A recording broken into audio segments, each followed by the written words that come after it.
If her dad is so strong and her mom is so smart, if the girl knows that at the very start, then why even begin? Wanna play, Dad? 'Cause kids always win when they play a game from Atari.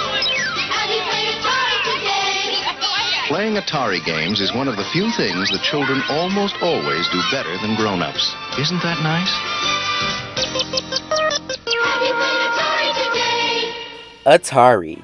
If you were born after the 2000s, you most likely have never experienced any of their works, unless you were among the population that has played Breakout or Pong. If you are like me, you didn't even know that Atari was responsible for those games. But why am I talking about Atari? Didn't they go out of business decades ago? Oh, my sweet spring chicken. Let's see how Atari started and just what they have been up to right underneath our noses. Atari was founded by Ted Dabney and Nolan Bushnell in 1972. The founders set out to create a successful game, but little did they know, their first game would be that huge success they were looking for. This game would come to be known as Pong.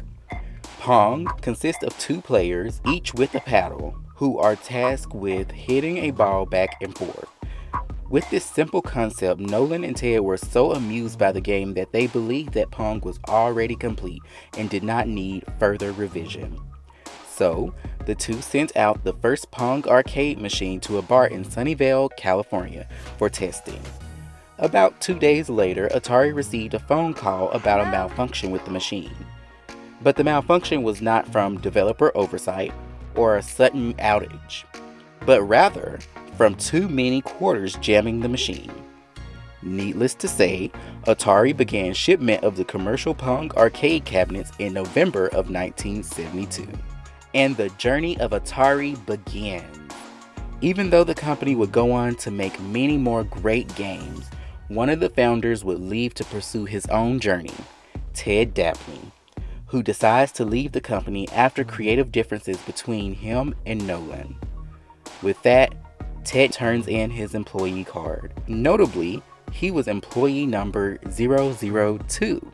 Iconic. Not to mention that this card completely captures the vibe of this time period. It definitely feels Stranger Things adjacent. And his employee card also showcases one of the first logos for Atari. After many iterations, the design team settled on the Fuji logo that we know today. And yes, fun fact, Fuji is the official name of Atari's logo. The more you know. The next arcade title that Atari would release was Breakout, and it was developed by two ever so popular men, Steve Wozniak and Steve Jobs, the same people who founded Apple. Yeah, you may now drop your jaws because what? The two men worked on Breakout sort of secretly, with Steve Wozniak contributing after he finished his workday at Hewlett-Packard. Meanwhile, Steve Jobs worked at Atari, and it has been noted that some of his fellow employees were not too fond of him. And rightfully so.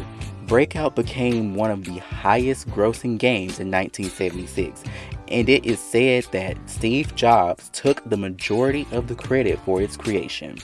I'm not gonna hold y'all, but that would have done it for me. Yeah, I would have been upset with him too. Now, with two hit games under their belt, Atari has officially established their place in the gaming industry. However, trouble soon befell the company. Nolan noticed that the company was spending almost as much as they were making from producing and selling their games. This left Nolan with a decision, either to take the company public on the stock market or sell it. And Warner Communications would take Nolan up on the offer. Atari was bought for $28 million, and the proceeds were used to fund the VCS, also known as the Atari 26,000. Lucky for them, 30 million units were sold worldwide. The game sold out almost instantly. Now, because of the financial difficulties Atari was facing, Nolan decides to leave Atari. However, he was unable to continue working in the game industry after he left. This is due to a non-competitive agreement he signed with Atari. Now, ain't that something? One of the founders of the gaming industry is not even able to work in the gaming industry. So in 1977, Nolan found a new industry to pioneer, and that would be the Pizza Entertainment Complex. Nolan founded Pizza Time Theater, which would later become known as Chuck E. Cheese. Wait a minute, what? Do you mean to tell me that the founder of Atari, Nolan Bushnell, immediately left one wildly successful company to start another? I'm done. But the math is starting to math. In my short documentary on Sega, I mentioned that Sega got into the pizza complex industry, and I thought that was so strange. But it makes so much sense now. Not Sega copying their competitors. Well, at least that's my interpretation. Later in 1979, Atari released another hit, Asteroids. And I see why it caught on so heavily. In my opinion, I think the interface of Asteroids is clever and unique. The completely black screen paired with the white, free-flowing asteroids helps to emulate the feeling of space. It was simple, but unique for its time. And in 1981, Atari came back with another hit, Centipede, created by Donna Bailey alongside Ed Logg. In the game, the player controls a shooter used to destroy a centipede that continuously moves closer to the player. Obstacles and spiders also stand in the way of the player to increase the difficulty. However, the streak was starting to subside. The financials of Atari started to become too big to ignore, which forced Warner Communications' hand. Atari would be sold again, except this time the company would be split into different divisions, with the consumer division being sold to Jack Tramiel. Under the consumer division, Atari remained operating. However, the remaining portion of the company was dissolved by 2003. Later, in 1998, Hasbro Interactive acquired Atari for $5 million. But this would not be Atari's final owner, because in December of 2000, Infogrames would acquire Atari again. Infogrames would complete the acquisition 8 years later in 2008. Whew.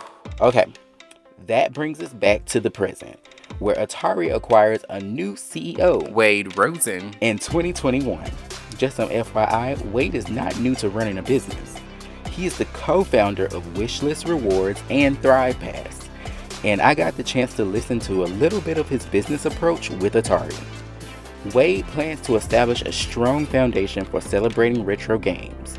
The company wants to focus on classic games and make sure that they do it in the Atari fashion, thus bringing iconic retro games back from the 70s in a new light, as well as restoring the history and culture of Atari's legacy as well. And that is exactly what they have been doing. Atari has remastered popular titles such as Asteroids, Yards, Centipede, Berserk, and Breakout. How did these get in my Steam checkout? Additionally, Atari released a new console, the Atari 2600 Plus, a re-release of the Atari 2600 plus some more features. See what I did there? The console allows retro Atari fans to play games from the 2600 and 7800 consoles. The Atari 2600 Plus also included 10 games in one cartridge, as well as HDMI support. Additionally, the company tried its hand at creating a more modern console, the VCS, and I think it was clever how the VCS was marketed. The VCS was meant to touch many different areas such as gaming, personal computing, and even streaming. It's like an all-terrain device, for the lack of better words. You can play your Atari games and watch your favorite streamer on the side. And when you are tired of games, swap over to your Windows PC to get some schoolwork done. It's definitely something different that many game manufacturers are not doing, and I'm excited to see where it goes. But if you are a returning fan of the channel, you should know that this video is missing something, and that would be the things that Atari has done to turn heads. First on the list is the Atari Hotels. Yes, I cannot make this up. I just can't. Atari Hotels are planned to be iconically created in the shape of the Fuji logo and have this futuristic design to it.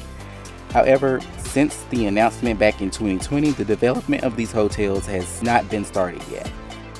I would also like to note that Atari Hotels were announced before Wade took over as CEO, and it's not a guarantee that this project is still in the works.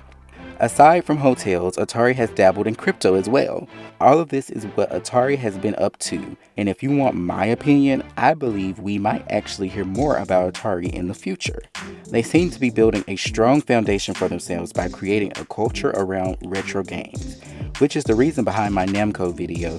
I have good memories of playing Pac-Man with my family, and I genuinely wanted to know more about the company since Namco has been a key part of my childhood. I would love to see a company like Atari bring back the gaming craze that the world saw back in the 70s.